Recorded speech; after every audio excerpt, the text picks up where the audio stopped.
here's a question that comes up. Can you be totally honest and be successful in the marketplace? Can you be totally honest and yet successful in the marketplace?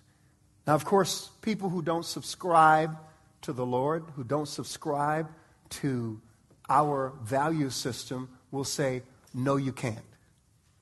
You have to be involved in bribes. You have to be involved in corruption. You have to pay under the table. You have to be a crook in order to be successful in the marketplace. Now, how many can honestly say that you have experienced a question like this, an issue like this, since you've been in the marketplace?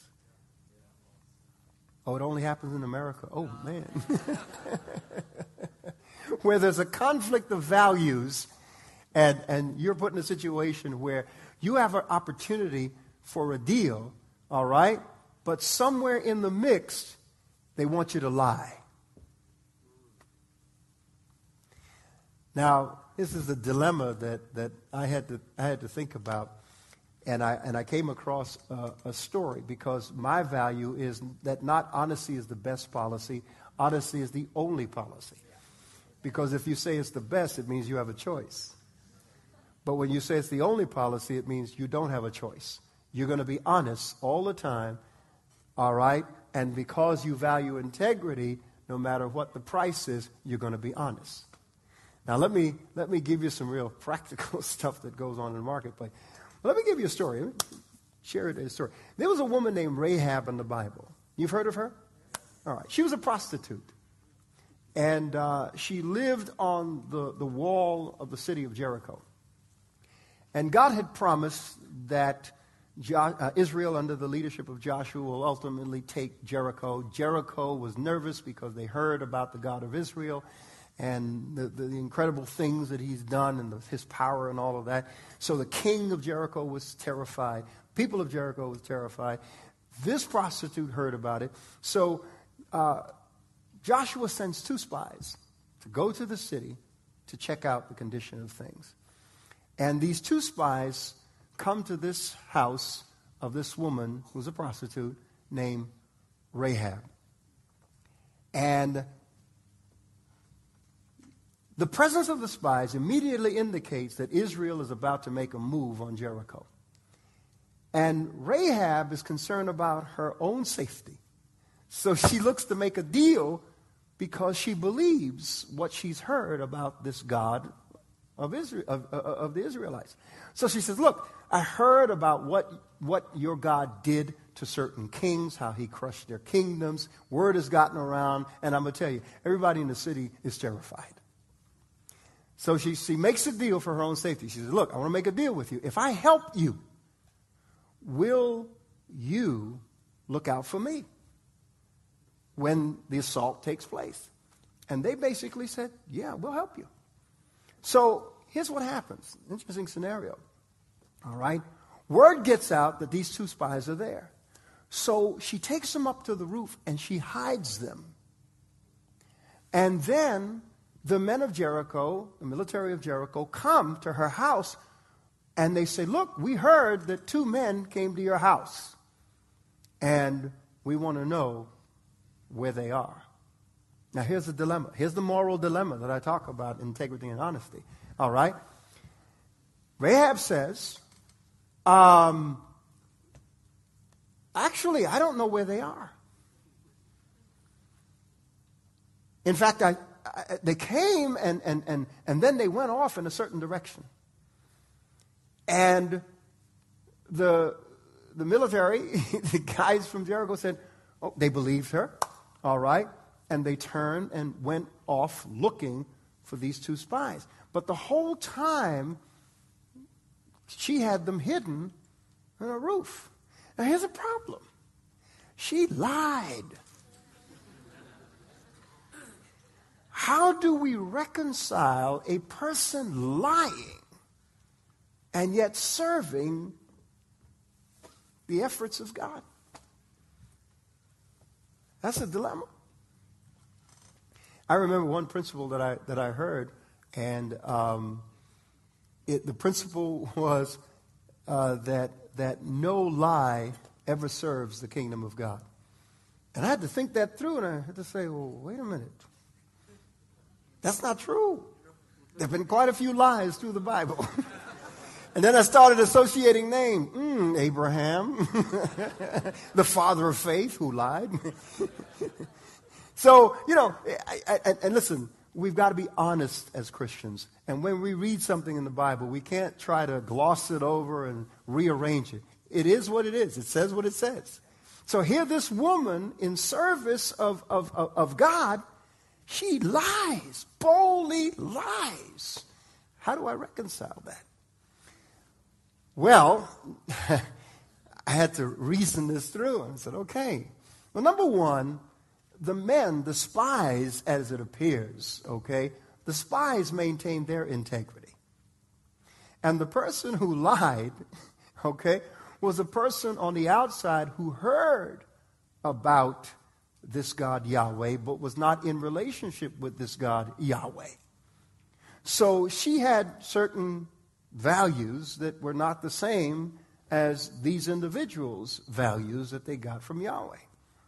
And I thought about that, and I realized that there are times, and I've experienced this, and you will too, where in business transactions, God actually used people who had different values and lower standards to get his work done.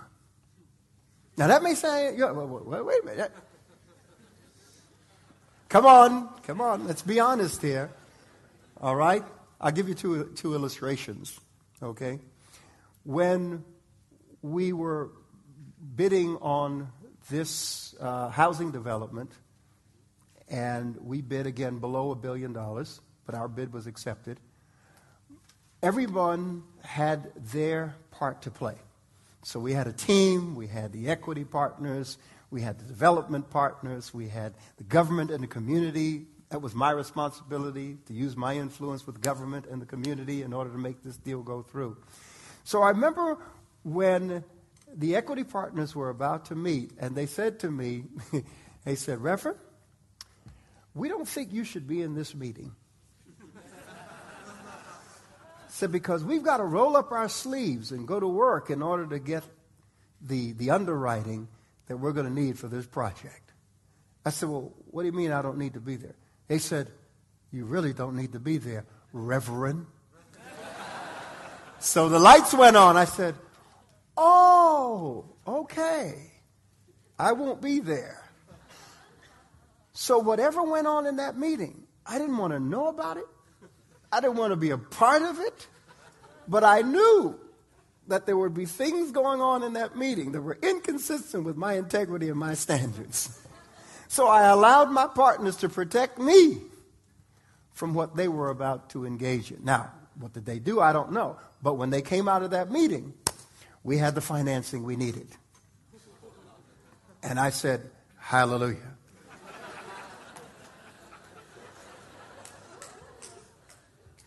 Let me give you another illustration. When we were building, what's that? Okay, good. We were building our 11.5-acre campus.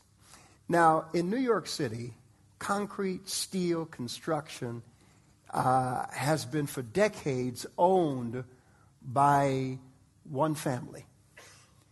And I don't say the Trump family. It was a family that spells their name like this.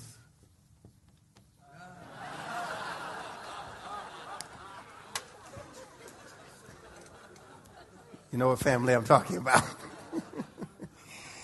They own steel, they own concrete, they own rubbish removal. Listen, across the board, nothing gets built without their involvement. Okay? So we were building in the late 90s. There are also coalitions, and the coalitions and unions get involved in order to push work for their union members. So any project that's going on coalition leaders will come down and take a look at the project and ask, do you have any union labor here? Because if not, we're going to shut this place down. And they could. Now, what we did, instead of hiring a separate development company, we were the GC on the project. So if anybody was going to get upset, they were going to get upset with the church. And you just don't attack the church. That's number one. So what we did was outsource it, bring it in.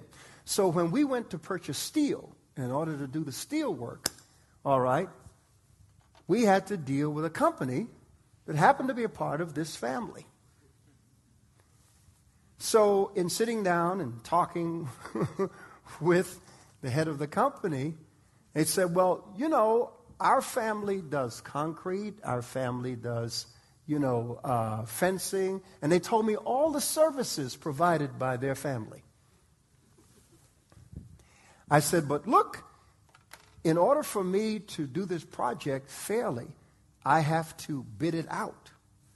They said, don't worry. We will always come in with the best bid. So get anybody else that you want to bid on the project. And I guarantee you, we'll beat their bid.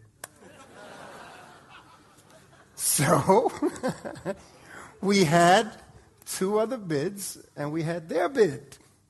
And sure enough, for some reason, the other bidder said, we can't compete with that bid. I don't know if it was they couldn't compete with the bid or the family. So they disappeared, and we only had this particular company to deal with. So they started the project. And I found out that word spread that this particular company was handling our construction project.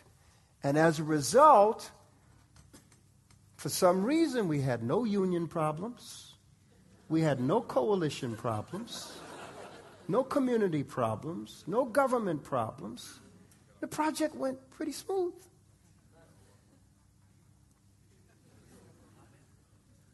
Right? So, on the land next to, we have 11.5 acres. We were developing 6.5 acres. And on the other side, there was like a backhoe, big construction machine, left on the property. So I saw that, and I noticed it, and I noticed that, it was there. I figured, okay, they were using it, so they parked it there because they need it. But they never used that machine. It just sat there.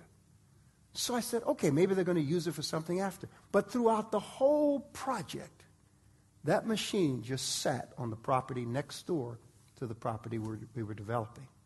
So finally, I asked the question, I said, you guys have had that machine there for the past 2 years throughout the development of this project. And, you never used it. I don't understand. Reverend, don't worry about it. We just left it there. Well, I found out that that machine was a marker. And that machine sitting there told everybody who would drive by, don't touch this project. Oh, come on. Give God a good hand clap, Boston.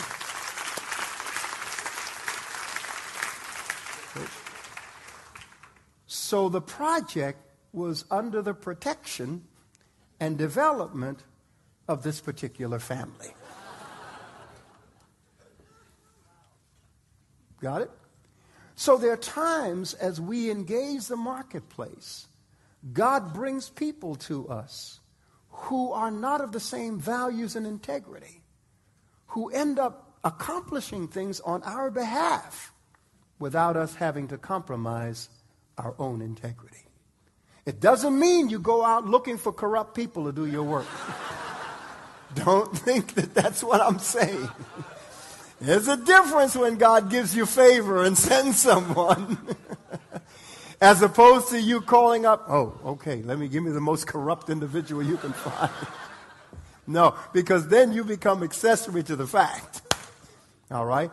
But you'll find, and I found, and it's the only way I could explain this, that there have been times when God has just given me favor and given me people to do for me what I could not do for myself, nor did I need to know how it was being done, because God knows that I want to maintain my level of integrity and my service. Come on, give God a good hand clap offering.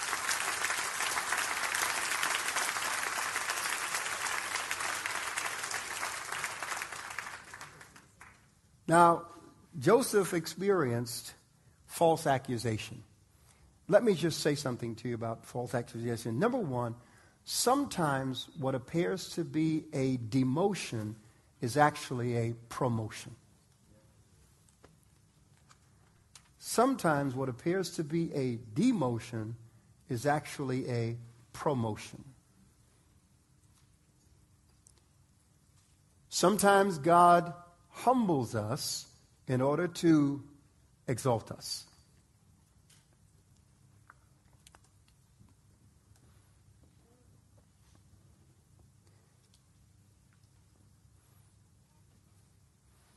And as I said to you, there is no biblical record that shows where Joseph was vindicated against this false accusation.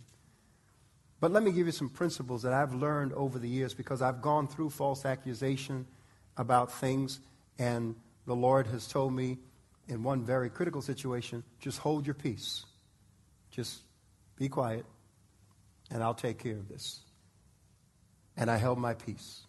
My wife wanted to talk because my wife said, well, he told you that. He didn't tell me that.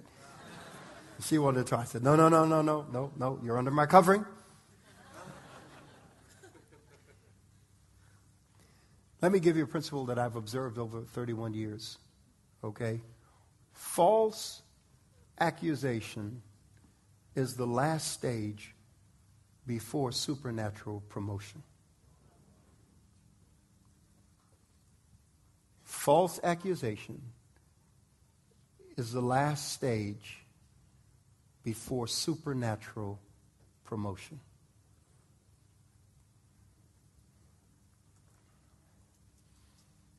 Now, which means that if the devil cannot attack your quality of service, if he cannot attack your integrity, then he's got to make up a lie about you.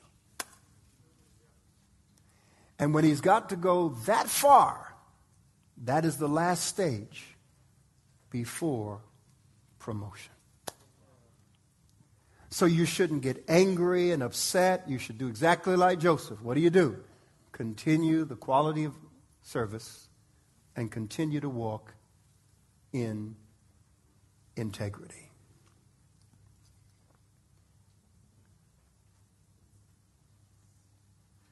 Your name is attacked before you're promoted. Your reputation is attacked before you're promoted.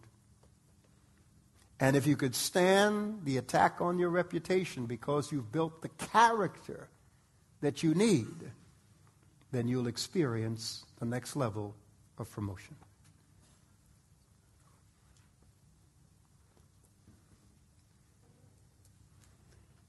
Well, that's not fair. Why do I have to be attacked? Why do I have to go through false accusation to be promoted? Because remember, we live life on levels, we arrive in stages. Right? And as you move from one level of life to another, the intimacy of your relationships must change. So quite often, false accusations that come against you purge your relationships because you discover who your real friends are.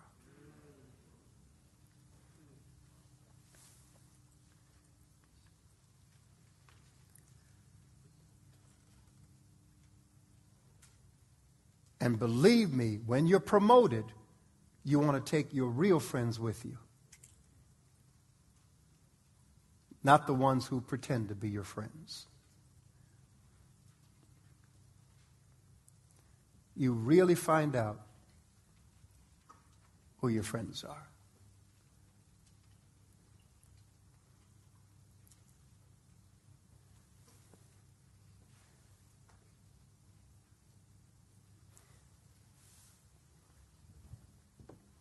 Earlier, I said to you that relationships is a network for life. Relationship is a network for life. Where are we on schedule? Time schedule. Time to break? Okay.